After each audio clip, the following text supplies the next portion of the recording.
Hey everyone! Today I will show you how to change the download folder location in Windows 11. First, open File Explorer. You can do this by pressing the Windows key and E on your keyboard.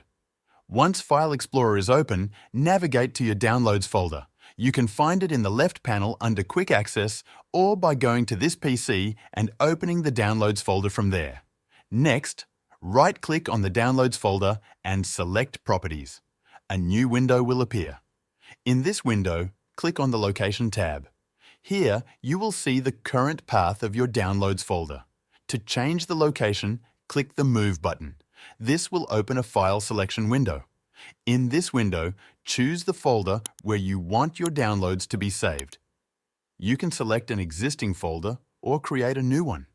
Once you have selected the folder, click Select Folder. After selecting the new location, click Apply. Windows will ask if you want to move all existing files from the current Downloads folder to the new location. If you want to keep all your previous downloads in one place, choose Yes.